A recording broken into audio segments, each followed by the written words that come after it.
Welcome back, and just like I have for a couple other TV shows, I'm starting into another show. So, yep, Marvel just keeps making them.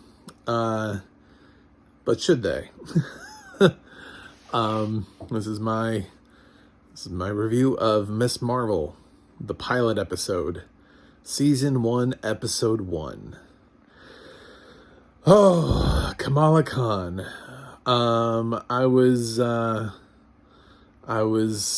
definitely, when they announced this, I was a little like, what? But we have Captain Marvel and Miss Marvel. I didn't think they could actually exist in the same time continuity, but this was an interesting way to make them exist in a time continuity. I thought so.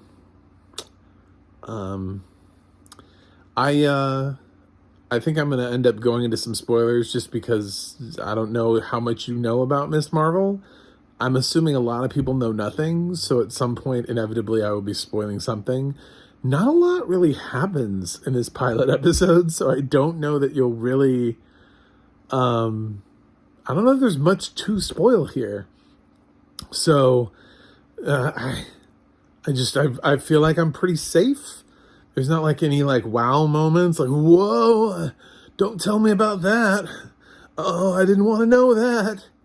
This is a kind of a different monster that Marvel's made here. And I don't know where it's gonna hit with people. I keep seeing people complaining about Marvel shows, and I'm a blind film critic, by the way. So I am going to talk a little bit about the audio description and how that worked into the episode and what it was like listening to the audio description. But yeah, so Kamala Khan is I know who she is. She exists. She's a newish superhero. So I'm not totally into her. I haven't read her comic books. I just know of her. So I'm not that surprised that we got a TV show about her. She does represent the first Muslim superhero to join the Avengers, which is pretty cool. Diversity and inclusivity matter. So it's nice to see yourself represented on screen. I just don't know that they're really doing anything with this character. She's cute and adorable in that young teen girl way that she just is it's kind of like turning red in more ways than one. It's just a girl who just wants to be a normal teenager and live her life, but feels this weird pressure from her parents. She starts off by failing this driver's test by backing into the car. I don't even know. Where was the dude parked? Like, that's what I want to know. Like, why were you parked there? Every time I've started a driver exam, the car is always started in a different place. I don't know where that dude parked, but I feel like he probably should have been parked there. He was parked there because the story needed him to be parked there. And we just we evolve into meeting, her small group of friends. She's got this best friend, and they're all excited about Avengers Con, which is, obviously in this universe, there are fans of the Avengers, and they have cons, like Comic Con, but they have an Avengers Con where people dress up as Avengers and they go and they do all these cool Avengers related things. It's super nerdy and it's awesome, and it's cool to see that she's a super fan who eventually gets to be a hero of her own. So that aspect is cool. There's some strife between her and her parents, which rang really, really reminiscent of Turning Red. There was this family secret. There's this bangle that she finds that her mom is trying to keep a secret, but based on what the bangle does for Kamala when she puts it on, I'm going to guess that her mom knows, kind of like the mom who knew about the panda thing in Turning Red. So I feel like we just made the same thing with just a different version of an Asian culture. And the mom is, of course, like, kind of a terrible character in this one too. I mean, she's that, like, I'm so disappointed in you. You ruined it. You knew I would disapprove and you did it anyway. I just don't even understand. And it's just like, I'm just tired of these mothers. I'm tired of seeing the same mother in a live action Marvel adaptation that I just saw a few months ago that ruined Turning Red for me. Like, there must be more to Asian culture than the fact that what you're trying to do is tell us that Asian mothers and Asian daughters do not get along very well. And that is part of the thing, you know? And she's trying to tell her some story about, like, this other family member who, like, lived in a fantasy world and it didn't work out for her. And it's like, oh my God, is this Turning Red? Is this seriously just the same story? Are we... Oh my God. It's so frustrating because I feel like this could have been good, but it seems like, is this the only story we know how to tell for Asian cultures? Is that it? Is disapproving mother and daughter stories? Because if we're being honest, we've already been there. Netflix already did that with Never Have I Ever. We don't need to keep making the same story over and over and over and over. It's not like, there has to be more depth to these cultures and these relationships and these families than to just keep repeating the same strife between a mother and a daughter. It's not even between a mother and a son or a father and a daughter. It's always a mother and a daughter in these shows. Why? Why are the Asian cultures always mother and daughter shows?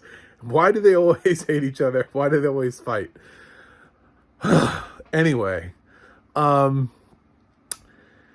yeah, so I think this show could be great. It could be something amazing, but it gets bogged down in not being unique enough of a show in general.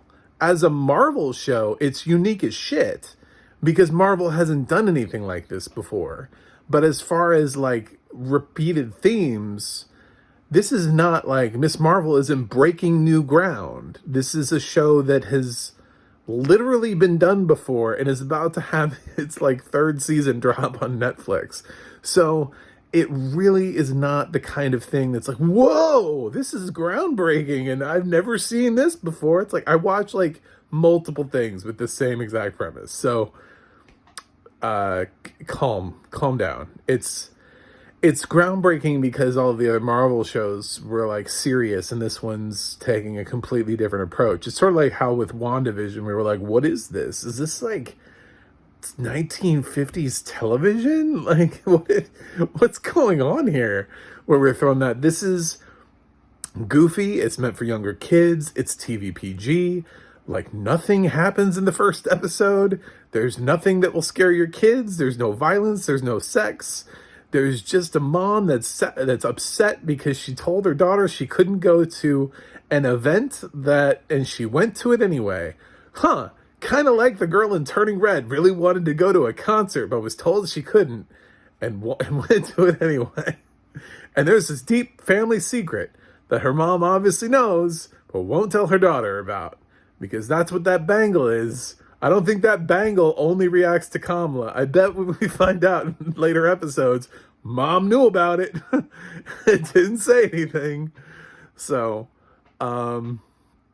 yeah, this is Turning Red, the Marvel version. But, if she turns into a giant panda, I'll be dead during this Marvel. Luckily, she seems to have powers that are somewhat reminiscent of being able to create things like shapes, like apparitions with her mind. Mostly like a giant hand is seen that casts out and catches somebody before they fall. So we don't see much of her powers because she gets them close to the end of the thing, and then she sort of like freaks out and goes home. So there really isn't much there, but it's not really, there isn't a setup for a villain. I don't know who the villain would be in this series.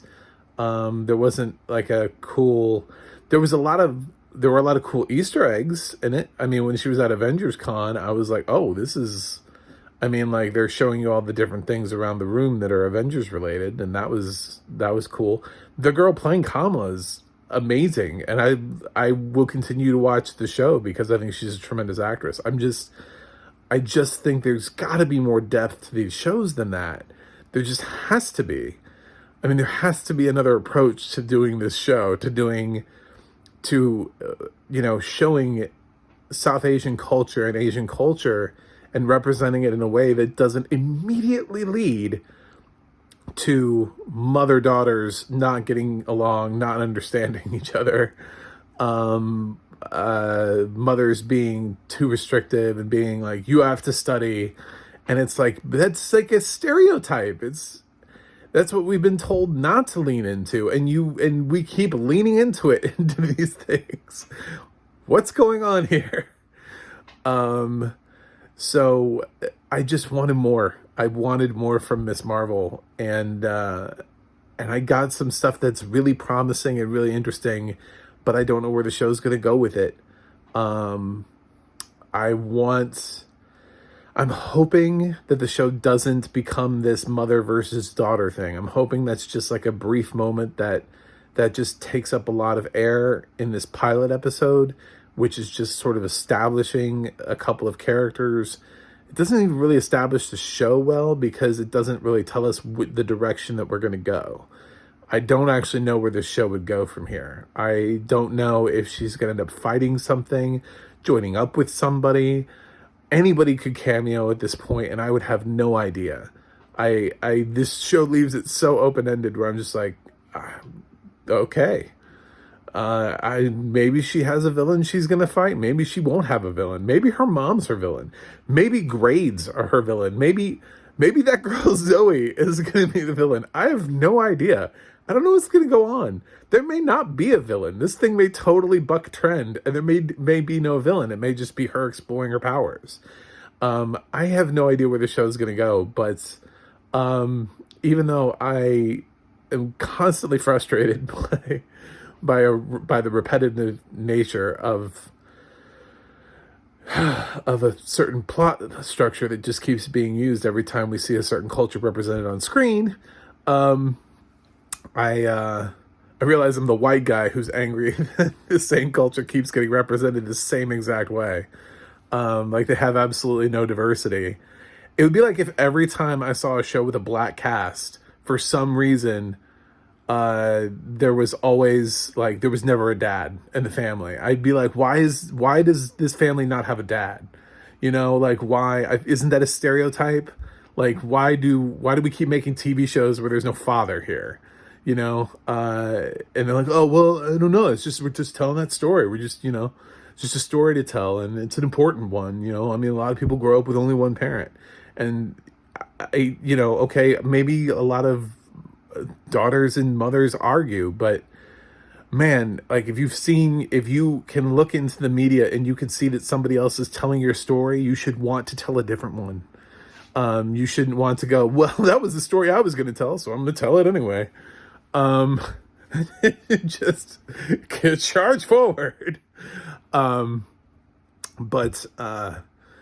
Yeah, try to innovate and do something new. I would have loved for her mother just to be a little less predictable in that nature. That would have been fun. That would have been a nice change. But we got predictable. So as far as the audio description goes, like I loved it during the Avengers Con because we got all the little Easter eggs. It was kind of like the antithesis of what I got with Rescue Rangers. It let me know about like Mjolnir's hammer and just the Anthead helmet.